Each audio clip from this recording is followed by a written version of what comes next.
औज़ुबिल्लाहिमिनश्शैतानिर्रजीम बिस्मिल्लाहिर्रहमानिर्रहीम। आज हम डिस्कस करेंगे फ्रेज़। तो फ्रेज़ को डिस्कस करने से पहले कुछ चीज़ें जो है वो इम्पॉर्टेंट है फ्रेज़ से रिलेटेड, उसको मैं ज़रूर मेंशन करूँगा। तो फ्रेज़ एक ऐसा ग्रुप ऑफ वर्ड्स होते हैं जिसमें सब्जेक्ट नहीं होता, पहला पॉइंट यह है। दूसरा पॉइंट ये है कि ये हमेशा सिंगल मीनिंग देता है, एक से ज़्यादा वर्ड्स होंगे और एज अ वन कोई भी या वर्ब या नाउन या एडजेक्टिव या प्रीपोजिशन का इनमें से किसी एक का मीनिंग देगा, तो उसको हम फ्रेज कहते हैं। और इसके अलावा इसमें जो की पॉइंट है वो ये है कि इसमें हमेशा एक से ज़्यादा वर्ड्स होंगे और एक से ज़्यादा वर्ड्स आपस में मिलकर एक सिंगल मीनिंग देंगे, उसको हम क्या कहेंगे, फ्रेज कहेंगे। अब आते हैं इसकी डिफिनीशन की तरफ। तो इसकी डिफिनीशन कुछ यूँ है, a phrase is a group of words that work together to convey incomplete meaning is called phrase. अब यहाँ पे जो मेन पॉइंट है वो क्या है, इनकम्प्लीट मीनिंग है। ठीक है, फ्रेज कभी भी कंप्लीट मीनिंग नहीं दे सकता, ये हमेशा इनकम्प्लीट मीनिंग देता है।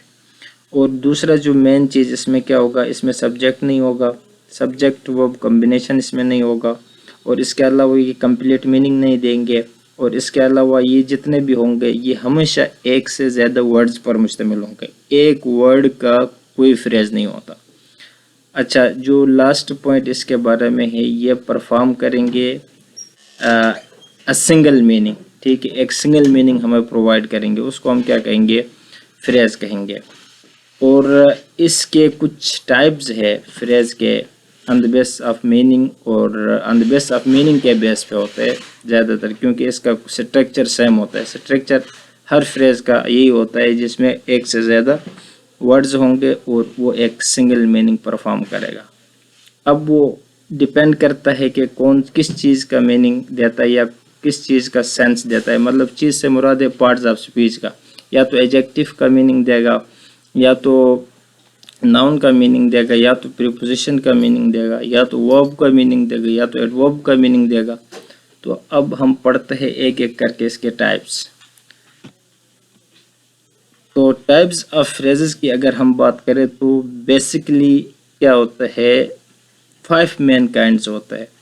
उसमें जो पहली काइंड है वो हमारे पास है नाउन फ्रेज, और दूसरी हमारे पास है वर्ब फ्रेज, और तीसरी हमारे पास है एडजेक्टिव फ्रेज, और चौथी हमारे पास है एडवर्ब फ्रेज, और इसको एडवर्बियल फ्रेज भी कहता है। और पांचवी और लास्ट हमारे पास जो टाइप है फ्रेज की वो है प्रीपोजिशनल फ्रेज। तो ये 5 हमारे पास क्या है, फ्रेज के टाइप्स है। अब हम वन बाय वन करके पढ़ते हैं। नाउन फ्रेज क्या होता है, वर्ब फ्रेज क्या होता है, और एडजेक्टिव फ्रेजेस क्या होता है, और इसी तरह एडवर्ब फ्रेज क्या होता है, प्रीपोजिशनल फ्रेज क्या होता है। अब सबसे पहले हम डिस्कस करते हैं नाउन फ्रेज। अब नाउन फ्रेज को डिस्कस करने से पहले एक चीज़ मैं वाज़ेह करूँ, यहाँ पे जो नाउन की स्पेलिंग है वो टाइपिंग में मिस्टेक हो गई है। ठीक है, इस चीज़ को आपने इग्नोर करना है। और फिर हम स्टार्ट करते हैं नाउन फ्रेज क्या होता है। नाउन फ्रेज अगर शॉर्टली मैं आपको समझाऊं तो it acts as a noun in a sentence. एक से ज़्यादा वर्ड्स होंगे, ठीक है, लेकिन उसमें ये होगा कि एक से ज़्यादा वर्ड्स ये आपस में मिलकर हमेशा नाउन के मीनिंग्स देंगे। ठीक है, नाउन जिस चीज़ का भी नाम को हम नाउन कहते हैं, चाहे प्लेस का नाम हो, चाहे जगह का नाम हो, चाहे चीज़ों के नाम हो, उसको हम क्या कहते हैं, नाउन फ्रेज कहते हैं। लेकिन यहाँ पे नाउन और नाउन फ्रेज में फ़र्क ये होगा कि नाउन फ्रेज में एक से ज़्यादा वर्ड्स होंगे और नाउन में सिर्फ एक सिंगल वर्ड होगा। ठीक है, अब एक से ज़्यादा वर्ड्स आपस में मिलकर एक सिंगल नाउन के मीनिंग शो करे सेंटेंस के अंदर, उसको हम क्या कहेंगे, नाउन फ्रेज कहेंगे। और इसकी एग्जांपल है the red car is fast. The red car is fast का मतलब अब इसमें नाउन फ्रेज कौन सा होगा, द रेड कार, ये क्या होगा, हमारे पास नाउन फ्रेज होगा। ठीक है, इसके बाद जो इज़ है वो यहाँ पे एज अ हेल्पिंग वर्ब भी कहते हैं, एग्जॉटिव वर्ब भी कहते हैं, इसके तौर पर इस्तेमाल हुआ है। और फास्ट हमारे पास ये है, ये एडवर्ब के तौर पर इस्तेमाल हुआ है। ठीक है, the red car is fast. अब यहाँ पे नाउन फ्रेज क्या बनेगा, द रेड कार बनेगा। ठीक है, अब इसकी एक पहचान मैं आपको बताता चलूँ कि नाउन फ्रेज ज़्यादातर मोस्टली 90% नाउन फ्रेज जो है वो आर्टिकल से स्टार्ट होता है, स्पेशली द आर्टिकल इसमें यूज़ होता है। ये इसकी एक ट्रिक है इसको आइडेंटिफाई करने के लिए। ठीक है, तो इसके अलावा इसमें एक रूट वर्ड होता है लाजमी। अब आइडेंटिफिकेशन के लिए, नाउन फ्रेज को पहचानने के लिए इसके लिए एक रूट वर्ड होता है, वो हमेशा क्या होगा, नाउन होगा। Root word must be noun. अगर आपने नाउन फ्रेज को देखना है किसी सेंटेंस के अंदर, पहले तो आप देखेंगे कि सेंटेंस के अंदर कौन सा वर्ड, कौन सा ग्रुप ऑफ वर्ड्स नाउन को शो करते हैं, वो नाउन को रिप्रेजेंट करते हैं, नाउन की मीनिंग देते हैं, तो वो हमारे पास क्या होंगे, नाउन फ्रेजेस होंगे। ठीक है, और उसमें आपने फर्दर देखना है, इसके मतलब क्या होता है, इसमें 2 होंगे, 3 होंगे, 4 होंगे वर्ड्स आपस में मिलकर एक नाउन फ्रेज या नाउन की मीनिंग देंगे, तो उसको हम नाउन फ्रेज कहते हैं।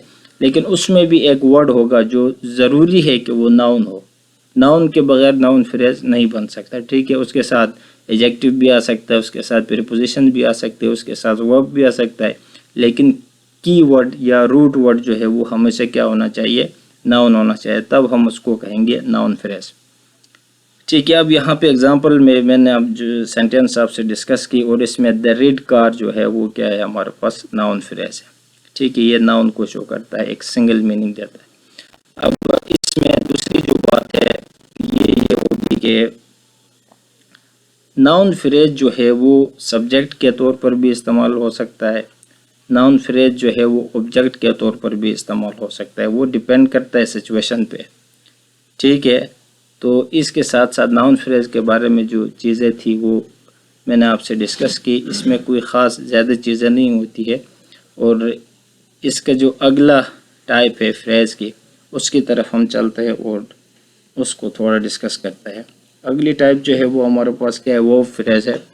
वर्ब फ्रेज यहाँ पे नाम से जाहिर है एक से ज़्यादा वर्ड्स तो होंगे, क्योंकि ये फ्रेज की डिफिनीशन है, लेकिन एक से ज़्यादा वर्ड्स आपस में मिलकर एक सिंगल वर्ब की मीनिंग दे, उसको हम क्या कहेंगे, वर्ब फ्रेजेस कहेंगे। हर वो जुमला इसको नहीं कह सकते, क्योंकि हर वो वर्ड्स या ग्रुप ऑफ वर्ड्स जो आपस में मिलकर एक सिंगल वर्ब की मीनिंग शो करे या रिप्रेजेंट करे वर्ब को, ठीक है, उसको हम क्या कहेंगे, वर्ब फ्रेज कहेंगे। तो इसकी डिफिनीशन ये, contains a main verb and helping verb या एक्सैक्टली वर्ब। हेल्पिंग वर्ब को हम एक्सैक्टली वर्ब भी कहते हैं। और इसमें कुछ ऐसे वर्ड्स होते हैं जो स्टेट ऑफ बीइंग को भी शो करते हैं। ठीक है, ज़्यादातर जो हेल्पिंग वर्ब्स है वो क्या होता है, स्टेट ऑफ बीइंग को शो करते हैं, उसको हम क्या कहेंगे, वर्ब फ्रेज या वर्बल फ्रेज भी कहते हैं। इसका एग्जांपल यहाँ पे कुछ यूँ है, she is singing a song. अब यहाँ पे देखे, इस सिंगिंग अ सॉन्ग जो है ये पूरा क्या है, वर्बल फ्रेज है। क्या है, पूरा वर्बल फ्रेज है, क्योंकि इसमें जो रूट वर्ड है वो क्या है, हमारे पास वर्ब है।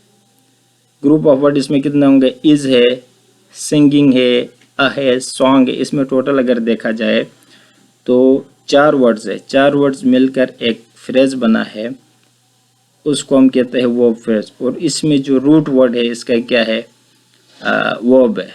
ठीक है, इज सिंगिंग अ सॉन्ग ये पूरा क्या है, वर्ब फ्रेज है। और ये इसमें जो की वर्ड है या रूट वर्ड आप कहते हैं वो क्या है, सिंगिंग है।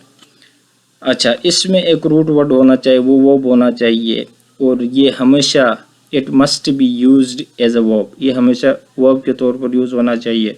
और मोर देन 1 वर्ड्स होने चाहिए, क्योंकि एक वर्ड को कभी भी हम फ्रेज नहीं कह सकते।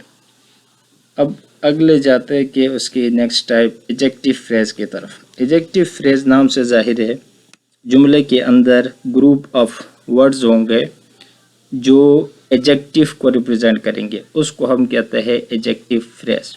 ठीक है, adjective phrase describes a noun और प्रोनाउन। ये हमेशा नाउन या प्रोनाउन को डिस्क्राइब करेगा, इनके बारे में हमें इंफॉर्मेशन देंगे। तो ऐसे वर्ड्स को हम क्या कहेंगे, एडजेक्टिव फ्रेज कहेंगे। ऐसे ग्रुप ऑफ वर्ड्स को हम एडजेक्टिव फ्रेज कहेंगे। एग्जाम्पल आप देख सकते हैं, the house with the blue roof is mine. अब यहाँ पे विद द ब्लू रूफ जो है वो हमारे पास क्या है, एडजेक्टिव फ्रेज है। ठीक है, अब ब्लू जो लफ्ज़ है यहाँ पे रूट वर्ड है। ठीक है, इसमें जो रूट वर्ड हमेशा एडजेक्टिव होना चाहिए, तब जाके उसको हम कहेंगे कि ये क्या है, एडजेक्टिव फ्रेज है। विद द ब्लू रूफ जो है वो हमारे पास एडजेक्टिव है, क्योंकि वो डिस्क्राइब करता है क्या, हाउस को। The house with the blue roof is mine. ठीक है, अब ये जो ब्लू रूफ जो है वो हाउस को रिप्रेजेंट करता है, हाउस को डिस्क्राइब करता है, हाउस को मॉडिफाई करता है, और ये हमेशा एडजेक्टिव के तौर पर इस्तेमाल होगा, और इसमें हमेशा एक से ज़्यादा वर्ड्स होंगे, और ये हमेशा एक से ज़्यादा वर्ड्स आपस में मिलकर एक सिंगल मीनिंग देंगे, और वो मीनिंग किसके देंगे, एडजेक्टिव के देंगे। उसको हम क्या कहेंगे, एडजेक्टिव फ्रेज कहेंगे। और इसके बाद हमारे पास जो टाइप है एडवर्बियल फ्रेज, या इसको एडवर्ब फ्रेज भी कहते हैं, वो क्या है, adverb phrase describes a verb, adjective और अनदर एडवर्ब। ठीक है, एडवर्ब फ्रेज जितने भी होते हैं वो वर्ब को मॉडिफाई करते हैं या एडजेक्टिव को मॉडिफाई करते हैं, और एडवर्ब को भी मॉडिफाई करते हैं। बाज़ ऐसे सिचुएशंस होती है जहाँ पे वो एडवर्बियल फ्रेज दूसरा एडवर्ब को मॉडिफाई का मतलब ये होता है उसके बारे में हमें इंफॉर्मेशन देते हैं, उसको थोड़ा एक्सप्लेन करते हैं और ज़्यादा वाज़ेह करते हैं ताकि इसकी मीनिंग ज़्यादा वाज़ेह हो। एग्जांपल में आप देख सकते हैं, ही ड्राइव्स विद ग्रेट केयर। ठीक है ना, वो बड़ी एहतियात से गाड़ी चलाता है। ही ड्राइव्स विद ग्रेट केयर। तो अब विद ग्रेट केयर जो है वो हमारे पास क्या है, एडवर्बियल फ्रेज है, या इसको आप एडवर्ब फ्रेज कहते हैं। क्यों, इसमें जो की वर्ड है वो हमारे पास क्या है, एडवर्ब है। ठीक है, एडवर्ब कहते हैं किसको, सबसे पहले ये हमें समझना चाहिए, एडवर्ब वो चीज़ होता है जो वर्ब को मॉडिफाई करे। क्या करे, जो वर्ब को मॉडिफाई करे, या एडजेक्टिव को मॉडिफाई करे, या एडवर्ब को मॉडिफाई करे, उसको हम कहते हैं एडवर्ब। ठीक है, तो यहाँ पे जो एडवर्ब है वो हमारे पास क्या है,